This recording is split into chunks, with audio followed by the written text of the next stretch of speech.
Capítulo 6. La vida en Cristo. ¿Qué es la vida? No hay ningún ser humano que pueda dar una respuesta perfecta a esta pregunta. Si la humanidad pudiera responder a esta pregunta, probablemente podríamos crear vida, pero lo mejor que podemos hacer es describir las características de la vida y mostrar cómo se manifiesta. Sin embargo, esta es una pregunta importante porque en la Biblia se dice una y otra vez que el problema del hombre es la ausencia de vida. Se describe como muerto y necesitado de vida. Se nos dice que esta vida es la que nos ha sido dada en Cristo Jesús. La pregunta es esta: ¿nos ha sido dado algo verdaderamente, literalmente, realmente, o es esto solo la manera figurada en que la Biblia habla? Cuando una persona recibe la vida, ¿qué recibe? Por ejemplo, consideremos a Lázaro cuando estaba muerto. ¿Qué faltaba en él? ¿Qué lo hizo quedar sin sentido? ¿Qué cerró todas las funciones de su mente y de su cuerpo para que no fuese nada más que un pedazo de tierra? ¿Qué faltaba? ¿Era una chispa de electricidad, un soplo de aire ausente de sus pulmones? Sabemos que no es así. Toda la electricidad y todo el aire del universo no traerán de vuelta a la vida a una persona muerta. La vida es un elemento que solo Dios posee y que solo Él puede impartir. Puede que no sepamos qué es, pero sabemos que existe y que es algo muy, muy real. Tan pronto nace una entidad, sabemos si está viva o no porque están presentes ciertos indicadores que buscamos. En el caso de animales, buscamos movimiento independiente, una respuesta al estímulo, algo que indique que este individuo tiene la capacidad de llevar a cabo ciertas funciones. Si estas funciones se manifiestan, entonces decimos que está vivo. Si estas funciones no están presentes, decimos que está muerto. Diferentes clases de vida. Lo que sea la vida, las plantas, los seres humanos, los animales, los insectos, las aves, los peces, los microbios, todos la comparten por igual. Tal vez toda la vida es la misma cuando descendemos a la definición básica, fundamental de ella. La misma chispa de energía que existe en la hormiga es la que también imparte vida al ser humano. Una cosa es cierta, sin embargo, y es que la vida se manifiesta de diferentes maneras en diferentes organismos, y en este sentido, podemos decir que hay diferentes clases de vida. Desde el momento del nacimiento, un ave se comportará como un ave, un pez como un pez, un perro como un perro y un ser humano como ser humano. Hay ciertas clases de conducta que no necesitan ser aprendidas, son inherentes a la vida, son parte integral del organismo que recibe esa vida. En otras palabras, la vida no es algo que se aprende o se desarrolla. Es algo que se hereda, que está presente al nacimiento y que en sí mismo tiene las características que determinan cómo se comportará el organismo, qué clase de criatura será. No importa cuánto lo intente ni cuánto aprenda, un perro nunca será un gato. En el mejor de los casos, educar a un perro en la conducta de un gato solo resultará en un perro muy confundido y pobremente ajustado. Vida espiritual y vida física. La vida espiritual puede entenderse de más de una manera, por lo tanto, definamos lo que queremos decir cuando hablamos de vida espiritual. Puede referirse al estado de la existencia de seres espirituales, la clase y la calidad de la vida en que existen. Según esta definición, todos los espíritus poseen vida espiritual, incluyendo a Dios, los ángeles y hasta los demonios. Es una clase de existencia que no es física. Sin embargo, esta no es la clase de vida espiritual que yo deseo comentar aquí. Es posible para los seres humanos, en nuestro estado físico, aquí y ahora, recibir cierta clase de vida que llamaremos vida espiritual, y esta es la que estamos considerando ahora. ¿Cómo definimos esta vida espiritual? En este contexto, de lo que estamos hablando es cierta clase de vida que Dios imparte a los que se entregan a Cristo. Esta vida nos afecta a nivel espiritual, es decir, afecta nuestras mentes, más bien que nuestros cuerpos, y por eso nos referimos a ella como vida espiritual. Esta vida es un don de Dios por medio de Cristo Jesús, y no puede obtenerse de ninguna otra manera. Una de las cosas más importantes que debemos comprender es la naturaleza de esta vida y cuán real es. También es importante comprender cómo puede obtenerse y recibir esta vida. ¿Son lo mismo el espíritu y la vida? Porque el cuerpo sin el espíritu está muerto, así también la fe sin obras está muerta. Santiago 2:26. ¿Qué es lo que hace que una persona muera? La Biblia dice que es la ausencia del espíritu. Esto concuerda con lo que dice Génesis 2:7 con respecto a cómo recibió el hombre la vida inicialmente. Dice que Dios respiró o sopló en las narices del hombre el aliento o espíritu de vida, y que esto fue lo que convirtió al hombre en un alma viviente. La Biblia representa consistentemente al espíritu como el ingrediente clave que convierte en viva a una persona. Los siguientes versículos ilustran esto muy claramente. Entonces su espíritu volvió, e inmediatamente se levantó, y él mandó que se le diese de comer. Lucas 8:55. Y habiendo dicho esto, entregó el espíritu. Lucas 23:46. Decía, Señor Jesús, recibe mi espíritu. Hechos 7:59. En estos versículos y muchos otros, vemos la clara enseñanza de que el espíritu, lo que sea que es el ingrediente vital que le da vida a una persona. Cuando el espíritu desaparece, la persona está muerta. Cuando el espíritu regresa, la persona vuelve a la vida. Por supuesto, hay muchos cristianos que creen que el espíritu es una verdadera entidad individual que puede continuar existiendo a un nivel consciente después de que el individuo ha muerto.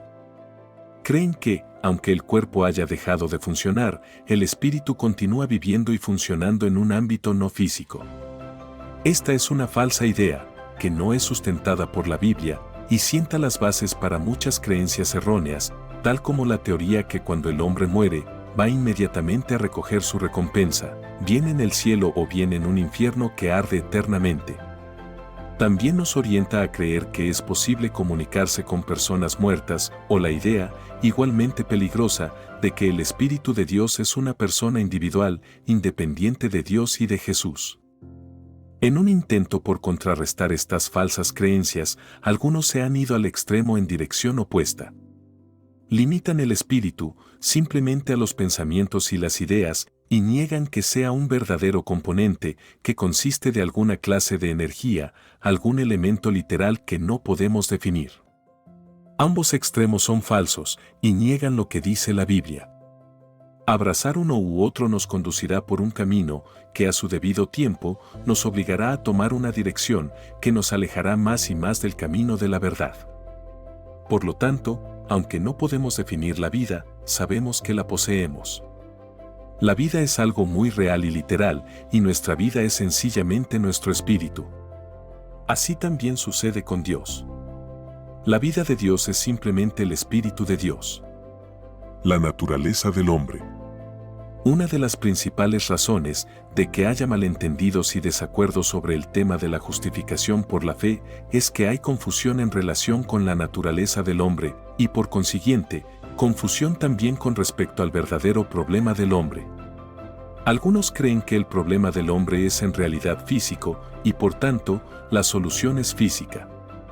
Creen que el verdadero problema de por qué el hombre peca es que tiene un cuerpo débil, caído, pecaminoso, que heredó de Adán. Creen que, si pueden disciplinar este cuerpo con la ayuda de Cristo, podrán dejar de pecar. Pero la verdad es que la naturaleza del hombre tiene dos lados, el físico y el espiritual. El hombre posee espíritu, mente y cuerpo. ¿Cuál es el verdadero problema del hombre?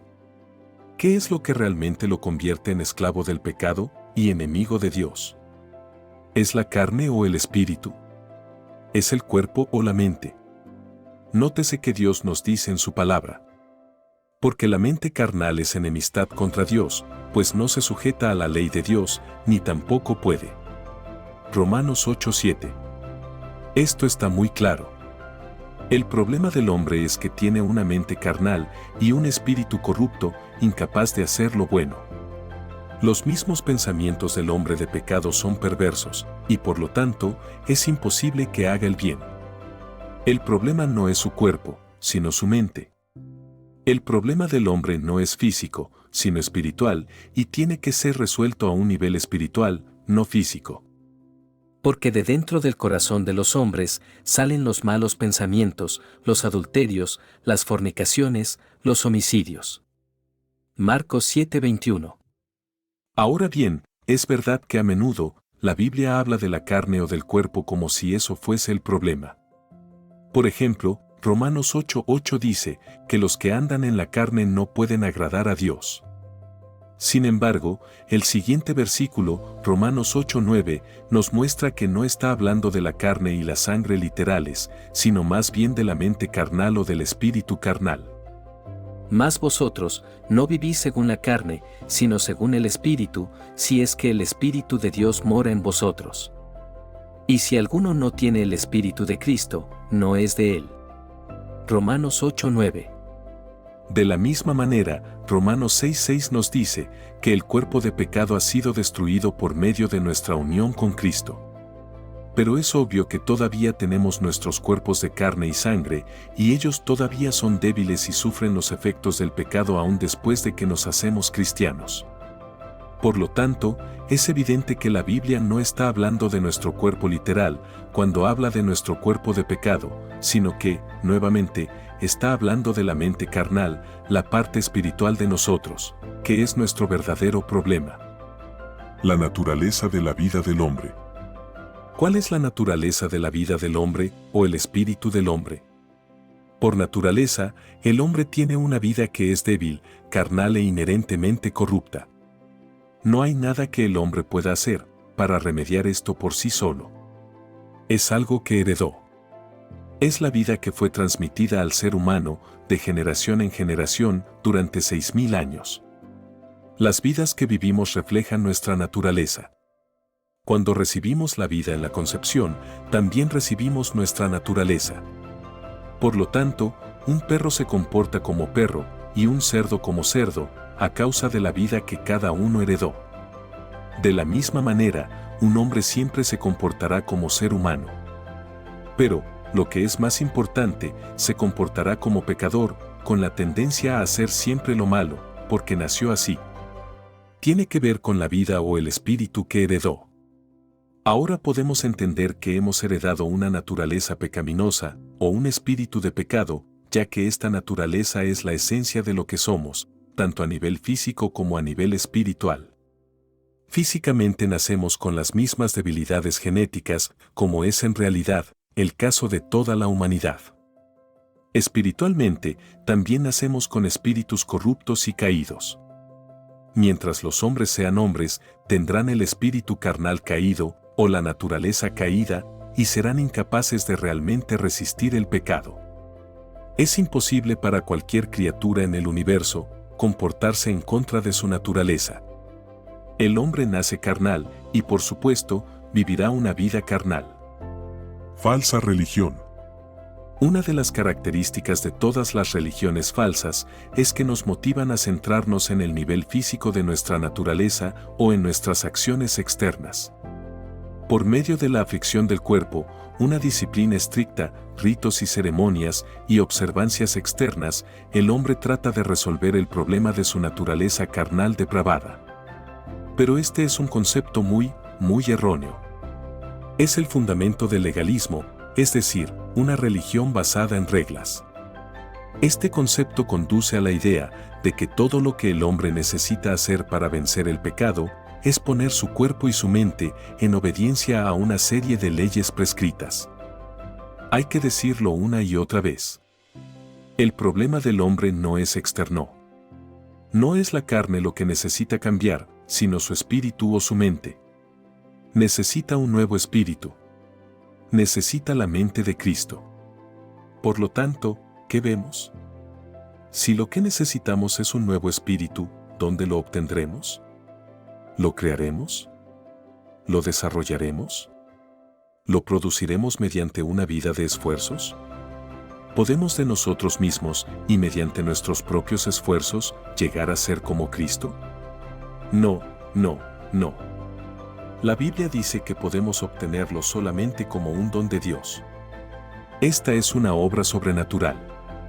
Es algo totalmente fuera de la capacidad del hombre. Si deseamos obtener esta nueva mente, tenemos que recibirla como un don de Cristo, puramente por fe. No hay absolutamente ninguna otra manera. Ningún esfuerzo humano puede convertir a un pecador en un santo. Ninguna cantidad de disciplina puede transformar una mente carnal en una mente espiritual. Una nueva naturaleza, o una nueva clase de criatura, tiene que ser la obra exclusiva de Dios en Cristo. El que no naciere de nuevo, no puede ver el reino de Dios. El que no naciere de agua y del Espíritu, no puede entrar en el reino de Dios. Juan 3:3-5. Esta es la respuesta al problema del pecado en el hombre. Es la única respuesta. Todo hombre que espera tener vida eterna, tiene que nacer de nuevo, porque es la única manera en que el pecado puede ser superado. Tiene que nacer de nuevo del Espíritu. ¿Qué significa esto? Recuérdese que el Espíritu es la vida. El Espíritu del hombre es la vida del hombre, y el Espíritu de Dios es la vida de Dios. Lo que Jesús estaba diciendo es que la única manera en que el hombre puede escapar al poder del pecado y ser apto para el reino de Dios es que reciba la propia vida de Dios o el propio Espíritu de Dios. Una vida completamente diferente de su propia vida corrupta. Muchas personas tropiezan con esta verdad maravillosa. Algunos se resisten a la idea de que el hombre pueda participar literalmente de la vida misma de Dios. A ellos les parece una idea blasfema sugerir que el hombre y Dios puedan realmente compartir la misma vida. Temen que ello pueda conducir al hombre a la autoexaltación o que pueda desviarlos hacia la enseñanza del panteísmo. Pero, cuando la palabra de Dios enseña algo con mucha claridad, es necesario que no tengamos temor. Más bien, deberíamos temer rechazarlo. Son nuestros falsos conceptos los que deben ser puestos a un lado, no la palabra de Dios. Yo he venido para que tengan vida, y vida en abundancia. Juan 10:10. ¿O no saben que su cuerpo es templo del Espíritu Santo que está en ustedes, el cual tienen de Dios, y que ustedes no se pertenecen a sí mismos? Primera de Corintios 6:19. Pero el que se une al Señor, un espíritu es con él. Primera de Corintios 6:17. Yo en ellos, y tú en mí, para que sean perfectos en unidad. Juan 17:23. En la Biblia, hay decenas de estos versículos, todos los cuales enseñan la misma gran verdad. El cristiano se convierte en un verdadero hijo de Dios, literalmente, porque recibe literalmente la vida misma de Dios. ¿No es esto lo que sucede cuando los padres tienen hijos? Se convierten en nuestros hijos y nuestras hijas porque reciben nuestra vida, y esta es la razón por la que se comportan como nosotros de tantas maneras. Así pues, la palabra de Dios nos dice que esta es la razón por la que nos comportamos como Dios. Es porque tenemos esta vida en nosotros, y esta es una vida que no peca. Todo el que es nacido de Dios, no practica el pecado, porque la simiente de Dios permanece en él, y no puede pecar porque es nacido de Dios. Primera de Juan 3:9. Esta es la verdad. Los hombres no vencen al pecado porque ponen gran empeño en hacer lo que es correcto. No ganan la victoria esforzándose y luchando contra la tentación. Yo sé que en mí, esto es, en mi carne, no mora el bien, porque el querer el bien está en mí, pero no el hacerlo. Romanos 7:18. Tales métodos son vanos y frustrantes. Jamás podrán conducir a la victoria, porque no podemos resistir nuestra naturaleza. La única esperanza es que podamos recibir una nueva naturaleza o una nueva vida, y esto es lo que sucede cuando Dios nos da su Espíritu Santo. Es su propia naturaleza, su propia vida perfecta, lo que no puede ser tocado por el pecado. Porque la ley del Espíritu de vida, en Cristo Jesús, me ha librado de la ley del pecado y de la muerte. Romanos 8:2. ¿La palabra o el Espíritu? Hay otra pregunta importante que necesita respuesta. ¿Qué es lo que convierte a un pecador en un santo, la palabra de Dios o el Espíritu de Dios? ¿O es que la palabra de Dios es lo mismo que el Espíritu de Dios? Por supuesto, Jesús dijo, las palabras que yo os he hablado son espíritu y son vida. Juan 6:63. Esto puede llevar a la creencia de que Cristo no vive literalmente en su pueblo, y que en realidad no es la vida de Dios lo que está unido literalmente a la vida del creyente. Algunos cristianos creen que es leyendo las palabras de la Biblia como somos cambiados. Recibimos las ideas de la Biblia, y esas ideas cambian nuestra forma de pensar, para que nuestras ideas sean semejantes a las de Dios. Este es el significado de decir que tenemos la vida de Cristo. Realmente significa que pensamos de la misma manera que Él piensa. En el libro de Juan, Jesús le dice a los judíos: Escudriñad las Escrituras, pues a vosotros os parece que en ellas tenéis la vida eterna. Juan 5:39. El significado de esta afirmación se entiende mejor cuando la leemos en una versión diferente de la versión King James. Vemos que Jesús dijo en realidad: ustedes escudriñan las Escrituras. Estaba comentando el hábito de los judíos de escudriñar las Escrituras y la creencia que tenían que esta práctica les garantizaba la vida eterna. Aquí vemos que a los judíos les encantaba leer las Escrituras. ¿Para qué lo hacían? Creían que la vida eterna estaba en las Escrituras. Creían que, alimentándose de estas palabras, obtendrían la bendición de Dios. Pero Jesús les mostró el verdadero propósito de la Escritura cuando continuó diciendo: y ellas son las que dan testimonio de mí. Juan 5:39. Este es el propósito de las Escrituras, testificar de Cristo. Los judíos leían las Escrituras creyendo que al leerlas y memorizar estas palabras obtendrían la vida. Sin embargo, las palabras nunca pueden darnos vida. El propósito de estas palabras es dirigirnos a Cristo, el único que puede darnos vida. Como dice Pablo en Gálatas, la ley fue nuestro ayo para llevarnos a Cristo. Gálatas 5:24. Jesús prosiguió diciendo: y no queréis venir a mí para que tengáis vida. Juan 5:40. Yo soy el camino, la verdad y la vida. Juan 14:6. ¡Qué trágico cuadro! Los judíos investigaban y estudiaban las Escrituras. Podían explicar cada una de las doctrinas y se aseguraban de memorizar pasajes de la palabra, hasta escribiendo secciones y cosiéndolas en la misma ropa que usaban o fijándolas a las paredes de sus casas. Pero se perdían el propósito entero de lo que leían. Todo este cuerpo de conocimiento tenía un solo objetivo, un solo propósito, y era conducirlos a Cristo. Sin embargo, mientras abrazaban las palabras que hablaban de Cristo, rechazaban a Cristo mismo, la realidad viviente hacia quien aquellas palabras los dirigía.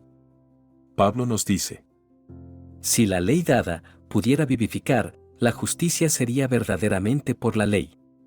Gálatas 3:21. Pero esto no es posible. Las palabras no pueden darnos vida. No importa cuánto las memoricemos, cuanto pensemos en ellas, o que hermosamente ellas expresen la verdad, las palabras no pueden darnos vida.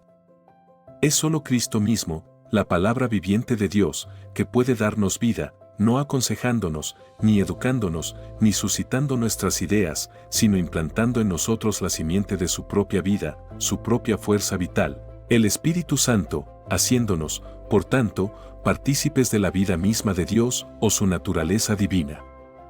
Por consiguiente, Pablo nos dice nuevamente: la letra mata, pero el Espíritu da vida.